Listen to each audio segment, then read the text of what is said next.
ابو بکر کی نیکیاں کہاں ہیں، وہ کدھر چلی گئیں؟ عمر پاک کا نام آپ نے لیا، میرے کریم آقا نے فرمایا انما جمیع حسنات عمر کحسنۃ واحدۃ من حسنات ابی بکر۔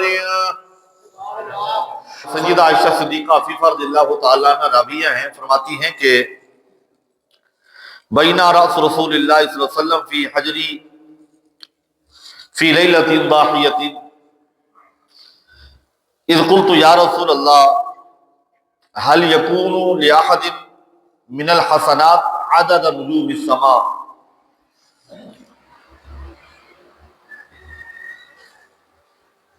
فرماتی ہیں ایک رات حضور کا سر اقدس میری گود میں تھا اور میری نگاہیں آسمان کی طرف اٹھی، آسمان پہ چمکتے اور جھلملاتے ستاروں کو دیکھ کر میری زبان پر ایک سوال آ گیا۔ میں نے عرض کی یا رسول اللہ هل يكون لأحد من الحسنات عدد نجوم السماء؟ حضور کوئی ایسا خوش بخت بھی ہے جس کی نیکیوں کی تعداد آسمان کے ستاروں کے برابر ہو؟ جناب سیدہ عائشہ صدیقہ نے یہ سوال کر کے گویا اس بات پر مہر تصدیق ثبت فرما دی کہ میرے کریم آقا آسمان کے ستاروں کی تعداد کو بھی جانتے ہیں، آسمان پہ کتنے ستارے چمکتے ہیں، اور آقا کریم اپنے ہر امتی کو بھی پہچانتے ہیں اور اپنے ہر امتی کے اعمال سے بھی باخبر ہیں، اور یہ بھی خبر ہے کس کی نیکیاں کتنی ہیں، کیونکہ اس سوال میں یہ ساری چیزیں چھپی ہوئی ہیں۔ میرے کریم آقا نے کیلکولیٹر نہیں منگوایا، کیلکولیشن نہیں کی، حساب و کتاب نہیں کیا، گنتی نہیں کی، اگلے لمحے حضور کی زبان سے نکلا قال نعم عمر، فرمایا ہاں وہ میرا ہے نا امتی، میرا صحابی عمر جناب فاروق اعظم رضی اللہ تعالیٰ عنہ کے بارے میں حضور نے فرمایا عمر کی نیکیاں آسمان پہ چمکنے والے ستاروں کے برابر ہیں۔ ام المؤمنین حضرت عائشہ صدیقہ فیفا رضی اللہ تعالیٰ عنہا یہ بیٹی ہیں جناب سیدنا صدیق اکبر رضی اللہ تعالیٰ عنہ کی، فوراً عرض کرتی ہیں فَأَيْنَ حَسَنَاتُ أَبِي بَكْرٍ، آقا ابو بکر کی نیکیاں کہاں ہیں، وہ کدھر چلی گئیں؟ عمر پاک کا نام آپ نے لیا، میرے کریم آقا نے فرمایا انما جمیع حسنات عمر کحسنۃ واحدۃ من حسنات ابی بکر۔ فرمایا عائشہ تو نے آسمان کے ستاروں کی تعداد کے برابر نیکیاں پوچھی ہیں، وہ میرے عمر کی ہے، لیکن عمر کی ساری نیکیاں جو کہ آسمان کے ستاروں کے برابر ہیں یہ ابو بکر کی نیکیوں میں سے ایک نیکی جیسی ہے۔ عمر کی ساری نیکیاں ابو بکر کی، بولیے ذرا، ایک نیکی، عمر پاک کی ساری نیکیاں ابو بکر صدیق کی ایک نیکی۔ وہ کون سی نیکی ہے؟ قرآن کہہ رہا ہے ثانی اثنین اذ ہما فی الغار، دو میں سے دوسرا جب اپنے صاحب کو کہہ رہا تھا لا تحزن ان اللہ معنا،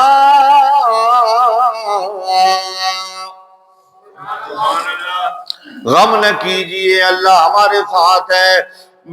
غار ثور میں رسول اللہ کے لیے صدیق اکبر کا غمگین ہو جانا اور آقا کا دلاسا دینا، وحی کا نازل ہو جانا دلاسے کے لیے، تسلی کے لیے۔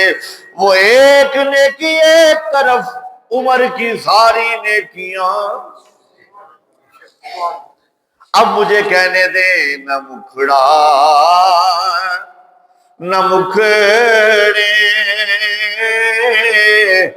داتل ویکھ دے، نہ مکھڑا نہ مکھڑے داتل ویکھ دے، میرے آقا جے ویکھن تے دل ویکھ دے۔ وہ جناب صدیق اکبر جنہیں میرے کریم آقا نے حکم فرمایا، فرمایا ابو بکر مرو ابا بکر فلیصلی بالناس۔ سفر کا مہینہ ہے، کریم آقا بستر پر آرام فرما ہے، طبیعت مبارک ناساد ہے۔ جناب سیدنا بلال حبشی رضی اللہ تعالیٰ عنہ نے اذان پڑھی، اذان ہو گئی، حضور تشریف نہیں لائے، اقامت کا وقت ہو گیا، حضور تشریف نہیں لائے، انتظار کرتے رہے۔ میرے کریم آقا نے فرمایا علی جی میرے آقا، عباس جی، فرمایا مرو ابا بکر فلیصلی بالناس، ابو بکر کو کہو لوگوں کو نماز پڑھائے۔ کیا کرو؟ ابو بکر کو کہو لوگوں کو نماز پڑھائے۔ نماز کا وقت ہو گیا ہے، ابو بکر سے کہے نماز پڑھائے۔ جناب سیدہ عائشہ صدیقہ فاطمہ رضی اللہ تعالیٰ عنہ، میرے کریم آقا کی زوجہ جناب صدیق اکبر کی بیٹی، مومنوں کی ماں ام المؤمنین حضرت عائشہ صدیقہ کرتی ہیں آقا میرے بابا آپ سے بہت محبت کرتے ہیں، آپ کی جدائی ان کا جگر چھلنی کر رہی ہے، جب آپ تشریف نہیں لے کے جائیں گے، آپ کو نہیں دیکھیں گے، ان سے ویسے ہی ضبط نہیں ہونا، مصلی پہ کھڑے ہو کے امامت مشکل ہو جائے گی۔ کیا ہوگا؟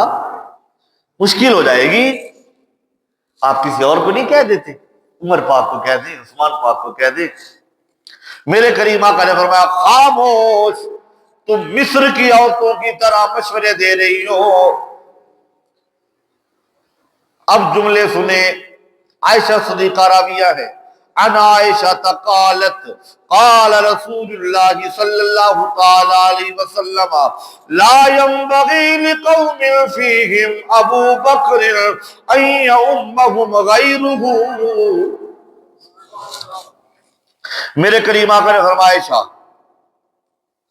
جس قوم میں ابو بکر ہو لائق نہیں کہ اس قوم میں ابو بکر کے سوا کوئی اور امامت کرے۔ تو یہ لائق نہیں ہے کہ ابو بکر کے علاوہ کوئی اور امامت کرے، ابو بکر بھی ہو اور مصلی پر کوئی اور ہو، یہ مناسب نہیں ہے۔ ابو بکر کو کہو نماز پڑھائیں۔ حضرت حفصہ آگے بڑھی۔ حضرت حفصہ کون ہے؟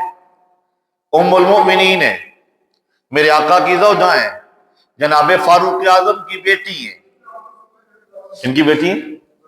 حضرت عائشہ کن کی بیٹی ہیں؟ حضرت ابو بکر صدیق کی۔ حضرت حفصہ کس کی بیٹی ہیں؟ حضرت فاروق اعظم کی، حضرت عمر کی بیٹی ہیں۔ آگے بڑھی، قریب آ کر کہتی ہیں یا رسول اللہ اقدمت ابا بکر، یا رسول اللہ ابو بکر کو مقدم اور آگے آپ نے کیا ہے۔ ابو بکر کو آگے مصلی کی طرف آپ نے کیا ہے، آپ نے حکم فرمایا۔ امام الانبیاء نے فرمایا لا واللہ لا اقدمہ بل اقدمہ اللہ، اللہ کی قسم میں نے ابو بکر کو آگے نہیں کیا، اللہ نے آگے کیا ہے۔ میں نے ترجمہ لفظی کیا ہے، لغت کا ترجمہ کیا ہے۔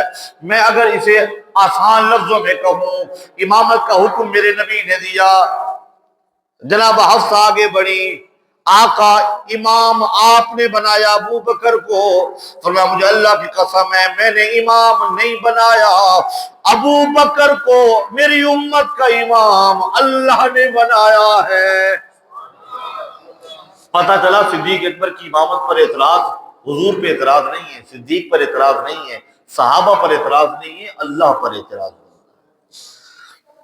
مصلی رسول پہ کون آ گئے؟ صدیق اکبر آ گئے، پیچھے سارے صحابہ کھڑے، نماز ہوئی۔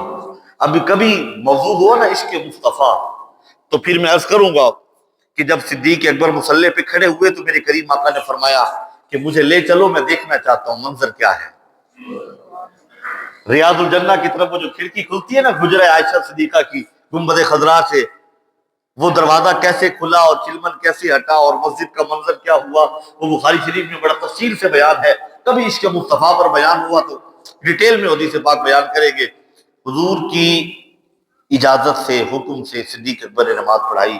کسی نے پوچھا صدیق ضبط کیسے ہوا؟ فرماتے ہیں اپنی آنسوؤں کو روکتا رہا، اپنی چیخوں کو دباتا رہا۔ بس اس دن حضور کی طبیعت کا پتہ ہونے کے باوجود مصلی پر کھڑے ہو کے صدیق کا نماز پڑھا لینا بھی حضور کا معجزہ ہی ہے۔ کتنی نمازیں پڑھائیں صدیق اکبر نے؟ 17۔ کتنی؟ 17۔ 17 نمازیں جناب صدیق اکبر نے حضور کی حیات طیبہ میں پڑھائیں۔ میں ایک جملہ یہاں کہنا چاہتا ہوں، اللہ کرے کہ دل میں گھر کر جائے۔ اگر صدیق اکبر کی امامت اپنی جگہ پر نہ ہوتی تو مولا علی شیر خدا کبھی نماز نہ پڑھتے۔ مولا علی پیچھے کھڑے ہوئے اور نماز پڑھی۔ اب مولا علی کی نماز کتنی قیمتی ہے۔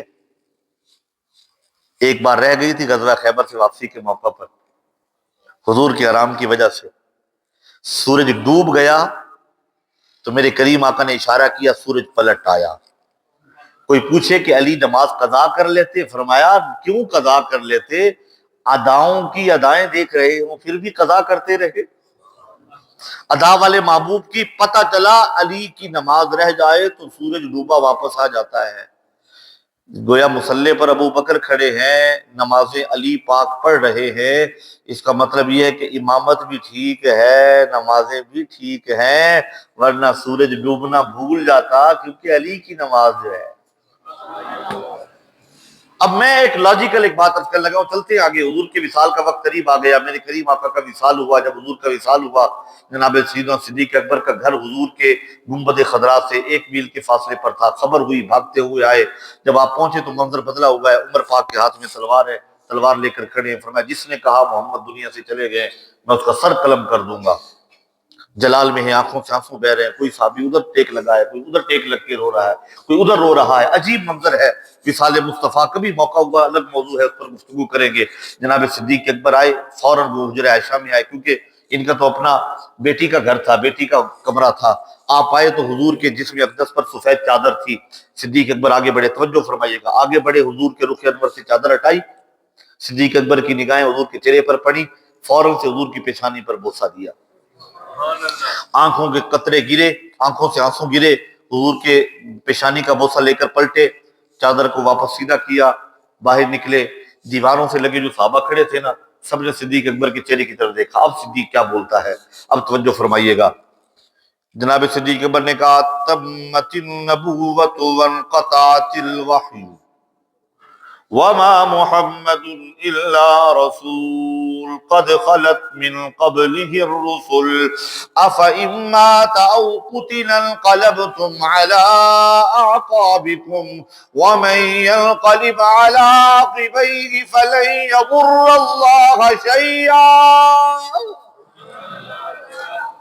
باہر نکلے، فرمایا تمت النبوہ، نبوت مکمل ہو گئی، وانقطعت الوحی، وحی کا دروازہ بند ہو گیا، وما محمد الا رسول۔ سورہ آل عمران کی آیت پڑھی، فرماتے ہیں محمد نہیں ہے مگر اللہ کے رسول۔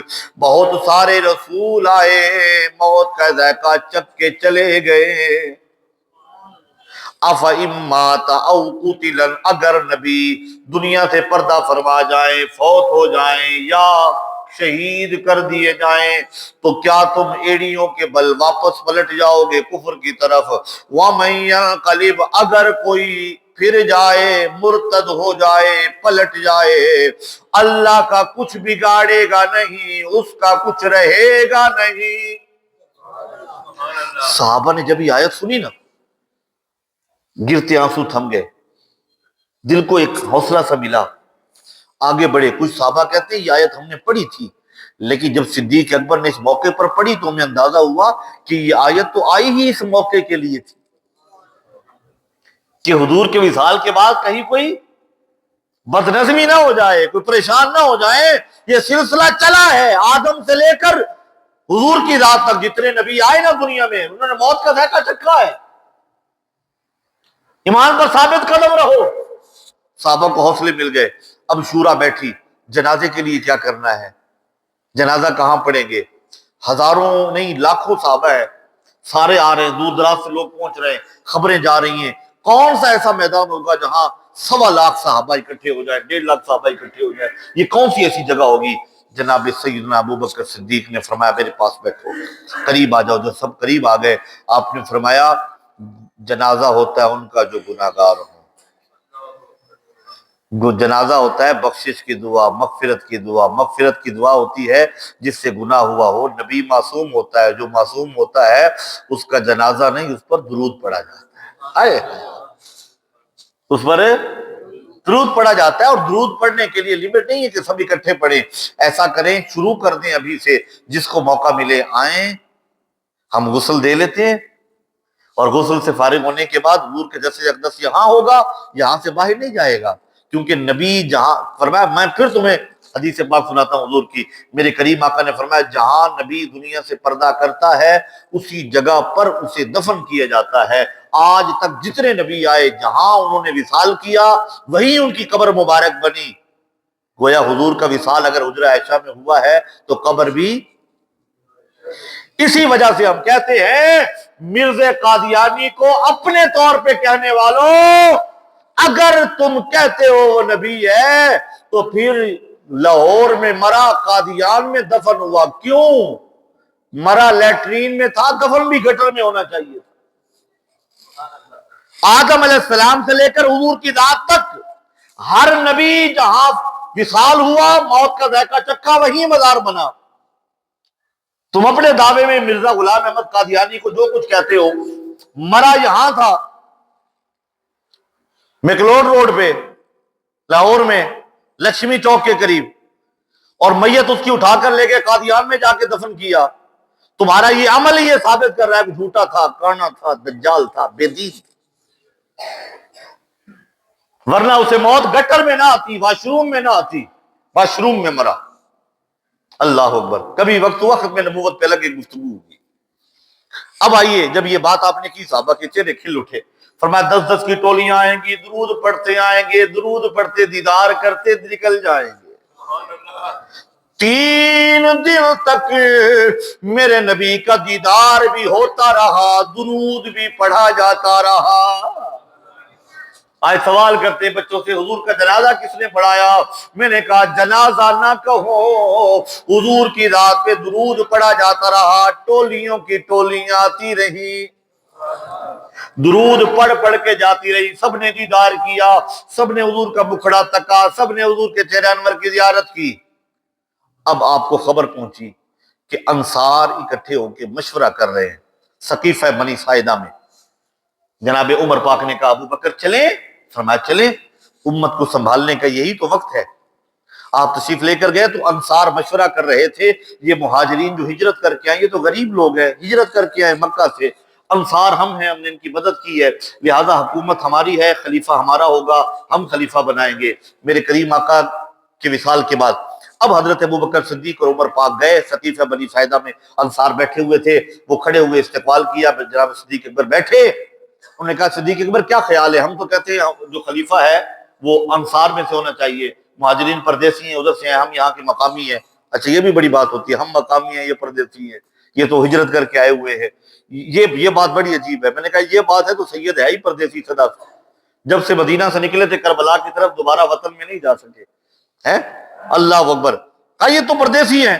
جناب صدیق اکبر نے فرمایا میں تمہیں حضور کی حدیث سناتا ہوں. حضور نے فرمایا تھا الائمۃ من القریش، ہمیشہ امام قریش میں سے ہوگا. بولو ذرا، الائمۃ من القریش، امام جب بھی ہوگا قریش میں سے ہوگا. قریش کی ایک شاخ بنی ہاشم ہے، اور بنی ہاشم میرے کریم آقا کا خاندان ہے. الائمۃ من القریش، قریش میں سے ہوگا. سب کی گردنیں تھم گئی. جناب صدیق اکبر کی بارگاہ میں عرض کرتے ہیں ٹھیک ہے، بادشاہ آپ کی طرف سے ہوگا، وزیر اعظم ہماری طرف سے ہو جائے. آپ نے فرمایا میں حضور کی حدیث کو تقسیم نہیں ہونے دوں گا. صحابہ نے گردنیں جھکا لی. انصار کہتے ہیں جی ہمیں منظور ہے، فرمان مصطفیٰ پر ہمارا سر تسلیم خم ہے. جناب سیدنا صدیق اکبر نے عمر پاک کا ہاتھ پکڑا، پکڑ کے اپنے ہاتھ میں لیا، فرمایا میں اپنے بھائی عمر کی بیعت کرتا ہوں، تم سارے راضی ہو جاؤ. میں اپنے بھائی عمر کی بیعت کرتا ہوں، تم سارے راضی ہو جاؤ. سب نے دائیں بائیں دیکھا. عمر پاک نے اپنا ہاتھ چھڑوا کے کہا صدیق اکبر، حضور نے آپ کو مسلح عطا کیا ہے، ہمارے دین کا امام بنایا، ہم دنیا کا امام کیوں نہ بنائے. ہاتھ لیا ایسے، جناب صدیق اکبر کو ہاتھ کو پکڑا اور ہاتھوں کا بوسہ لیا. فرمایا میں صدیق اکبر کے ہاتھ پہ بیعت کرتا ہوں، بتاؤ کیا خیال ہے. سب نے کہا ہم بھی بیعت کرتے ہیں. ثقیفہ بنی ساعدہ میں جتنے صحابہ تھے سب نے جناب صدیق اکبر پہ ہاتھ رکھ کے کسی نے مولا علی سے جا کر کہا علی پاک کی پروگرام ہے، ثقیفہ بنی ساعدہ میں بیعت ہو رہی ہے، بیعت کر لیے. فرمایا کس کی بیعت؟ کہا صدیق اکبر کی بیعت ہو رہی ہے. مولا علی نے فرمایا اس سے بہتر اور کیا ہوتی ہے، نبی نے امام بنایا تھا مصلح کے لیے، دین کے لیے، ہم نے دنیا کے لیے بھی اسے امام چن لیا ہے، اور کیا چاہیے. ادھر عمر پاک کے وہ الفاظ ہیں، مولا علی کے الفاظ وہی ہیں. اب آئے اور آ کر تجہیز و تکفین کا بندوبست ہوا، جنازہ ہوا حضور کا. اب ایک اور فیصلہ سامنے آ گیا. معاملہ یہ تھا کہ حضور نے وصال سے پہلے ایک لشکر تیار کیا تھا ختم نبوت کے دفاع کے لیے، مسیلمہ کذاب کی سرکوبی کے لیے، جس کا سپہ سالار تھا اسامہ بن زید. کون تھے؟ 17-18 سال کا نوجوان ہے. اسے حضور نے سپہ سالار بنایا، اسامہ بن زید. یہ لشکر روانہ ہو چکا تھا، مدینے سے باہر نکل گیا تھا. صحابہ کرام نے مشورہ کیا اور کہا ابو بکر صدیق اکبر جناب حضور اگر ممکن ہو تو اسے واپس بلا لیں، کیونکہ یہودیوں کی نظریں ہم پر ہیں، عیسائیوں کی نظریں ہم پر ہیں، اور جو ختم نبوت کے منکر ہیں مسلمہ کذاب کا لشکر، وہ بھی کہیں مدینے پہ حملہ نہ کر دے. مدینے کو مضبوط کرنا ضروری ہے. لشکر باہر چلا گیا، مدینہ خالی رہ جائے گا. جناب صدیق اکبر نے فرمایا جس لشکر کو میرا نبی روانہ کر دے، صدیق ہوتا کون ہے واپس بلانے والا؟ صدیق کون ہوتا ہے اسے واپس بلانے والا؟ انہوں نے کہا جی ضرورت ہے اسے مضبوط رکھنا، اس کا دفاع، یہ دارالحکومت ہوگا، یہ مرکز ہے مسلمانوں کا، حضور کا مزار مبارک یہاں پر ہے. جناب صدیق اکبر نے فرمایا جس لشکر کو حضور نے روانہ کیا ہے مشن بھی بہت بڑا ہے، ختم نبوت کا ہے، صدیق اسے واپس نہیں بلائے گا. اگر صدیق کو جانور نوچ جائیں، جنگل کے جانور اٹھا کے لے جائیں، پھر بھی صدیق یہاں اکیلا رہے گا، لشکر جائے. صحابہ کرام نے کہا واقعی جو صدیق کے فیصلے ہیں وہ صدیق کے فیصلے ہیں. اب لشکر جانے لگا تو روانہ کرنے کے لیے حضور کے وصال کے بعد جناب صدیق اکبر گئے. اب زمانے نے منظر دیکھا، اسامہ بن زید وہ نوجوان صحابی وہ سواری پر ہیں، اترے نیچے. جناب صدیق نے کہا نہ نیچے نہیں اترنا، آپ ادھر ہی بیٹھے رہیں. آپ نے اس گھوڑے کی لگام پکڑی، اسامہ بن زید اوپر بیٹھے ہیں. فرمایا میرے نبی نے تجھے سپہ سالار بنایا ہے اس لشکر کا، آج صدیق اپنے ہاتھوں سے تجھے روانہ کرے گا. اچھا اس کا جو امپیکٹ ہوا نا وہ بڑا پوزیٹو تھا. اب دنیا یہ دیکھ رہی تھی ان کے نبی دنیا سے چلے گئے، نیا خلیفہ بنا ہے، ان میں انتشار ہوگا، افتراق ہوگا، اور اتنا بڑا لشکر انہوں نے باہر بھیج دیا ہے. اب تصور کیجئے اگر لشکر روک لیتے دفاع کے لیے تو شاید خیال آتا ہے یہ محتاط ہیں. جب لشکر باہر بھیجا نا، سوچنے والوں نے مل بیٹھ کے سوچا یہ کتنے مضبوط ہو گئے ہیں، ہزاروں کا لشکر انہوں نے اتنا دور روانہ کر دیا ہے مسلمہ کذاب کی سرکوبی کے لیے. اس کا مطلب یہ کہ ان کے پاس کوئی بہت بڑی طاقت ہے. کتنا بڑا لشکر جو باہر بھیج سکتے ہیں جنگ کے لیے، وہ اندرونی طور پہ کتنے مضبوط ہوں گے. یہ خوف تھا جو بیٹھ گیا، اور یہ برکت تھی جناب صدیق اکبر کے فیصلے کی.